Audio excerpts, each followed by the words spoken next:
Okay. Well, good morning. I hope you enjoyed the quiz. Did you all get 100%? Oh, of course. I didn't do too bad, actually. I did better than I thought, really. Yeah. But, I enjoyed it, though. It's really nice to have something very interactive, so thank you. Yeah. It's really good. So does everybody understand what we're wanting to do during this breakout session with the 2 questions? I think so, Julie. I'm just looking. I had to take a photo of the questions in case you didn't have them on here, so I'm just looking what the questions were. Oh, right, that's great. And you can read out question 1. There's 2 questions. One really is about good practice, and the second one is really about the challenges people are facing, so that we can really look at them. And if we just concentrate on 2-3 examples, because obviously we could keep on talking for days about these subjects, and this is just a little taster. So the first one is very much about good practice. So thinking about 2 or 3 examples of what you would think in your area as good practice, even outstanding, if you've got some of that would be great. What is it about that makes you think it is good practice? So how would you demonstrate that? So if I play devil's advocate and I'm an inspector and I come to your service, and we all, don't we, want them to take away and inspect to take away all the stuff that's good, because obviously you're going to find shortfalls, but you also want them to be able to say, you know, this was a really nice piece of work, or we think they're doing really well on this. So rather than intuition, what is it about that good practice would you think would be able, you know, how would you demonstrate that good practice? Where do you think the inspector would get that evidence from? So can we think about a couple of examples of good practice from your areas to think about? And it doesn't have to be a clinical area, it can be in your own service area, because the methodology applies to any kind of work.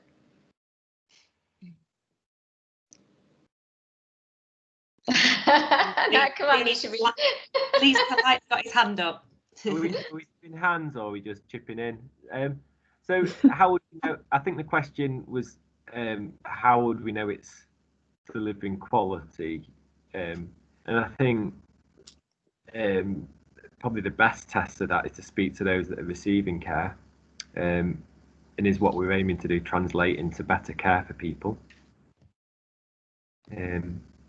I'd say that was probably the most fundamental principle. Are you asking, Julie, sorry, around how we would measure?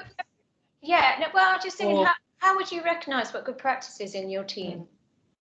So if you just have a couple of examples of what you think, you know, I think we do this really well, and why you think that. It's really difficult, because there's in my view, there's 2 types of like outstanding. There's the discrete examples where we've delivered something that's outstanding, and the alternative is having an organisation that have the conditions that are outstanding. So by that I mean we could deliver one piece of work which is standalone, great, but for me the broader point is having teams which are responsive and able to respond to challenges, and have conditions where they're able to come together with service users and in shape services going forward. And I think the latter is the most important, because that's what enables us to respond to the challenges of COVID and issues as they arise. Would you differentiate between smaller pieces of good practice, because you know they build up they are blocks to an overall picture, aren't they? So is what you're saying that it's the overall outcome and teamwork and what's achieved you would think is good practice, or rather than individual pieces of work or actions by individuals? So Joe's just coming in. Sorry, yeah, I was just going. So from I was just trying to think in terms, because my initial reaction to you asking the question, I'll be totally honest, was kind of, oh, I'm not in a clinical area. But actually, what you're saying is actually, which is absolutely correct, is that it doesn't matter whether you're in a clinical area. Actually, we all need to be working to good practice. And I wonder if I've understood this correctly. If you're asking, could we give an example of something maybe within our own team, of something we could evidence as good practice? And something that I'm thinking of, and I'm not saying that we've nailed this, but I think something that we could perhaps evidence as good practice is such as for things such as this event, but around the inclusion of service users, carers and staff. I do think that the quality improvement team I've kind of got into a good practice. So, for example, the whole advertising of all of this has gone through our external website. There's no preference to internal staff or external. Everyone goes through the external website. Everybody has as much options to join as everybody else. And I think we, as an organisation, perhaps generally do things through the intranet. And we say we're going to include other people, but we make it really difficult for them to join. We say we're going to do things. So I think as a quality improvement team, like I said, I'm not under any illusion that we've got this, but I would like to think that we can demonstrate some areas of good practice, and that's one that I would perhaps pick up, and recognising that, such as when people are registering, we don't want people in boxes. Are you coming as a service member or a carer? Actually, which perspective are you bringing out of all of these, if you want to share that, and just trying to bring that divide down. I would say something that I feel quite proud of, that we're demonstrating good practice there. And I think actually that being proud of is quite often a really good indication that this is, something perhaps not just good practice, but just goes that little bit extra mile. And I think that's a really nice example. And just taking that further, so if you as an external person or someone within, a service user network or the general public, how would they, and if it was from a sort of regulatory inspection, peer review, self-assessment kind of approach, what would there be there to demonstrate that in action? So where is your evidence? So would that be, I would be thinking around how we are inviting people. So I've just given an example as to kind of the access. And then maybe in terms of, obviously we're monitoring in terms of people's attendance and things, and actually have we been successful in kind of attracting, what's the interest been in terms of coming along? Have we managed to reach the right places? So what's the interest been in terms of coming? And I guess in terms as well, we always evaluate. So you will be getting things next week around evaluating. So again, making sure how can we get that feedback. And I think this is what Lee was sort of saying about earlier about people coming along and getting some feedback around, not just about the sessions, but around how we promoted it, how accessible it was the right support there, etc. And trying to really make it evaluate and learn from. So actually you've got a combination of things there, haven't you? So you've got very much for an analysis evidence point of view, you've got things that information you can show.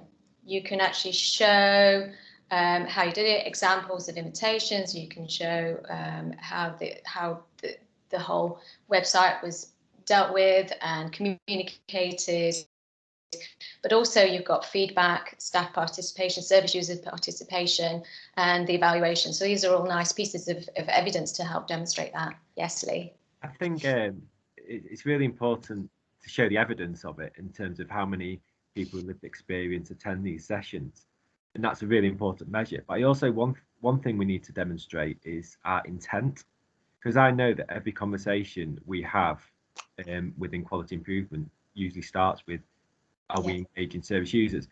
And that intent doesn't always follow through to the outcome that we want. but I think it's how we learn about that. So for instance, one piece of so we train microsystem coaches.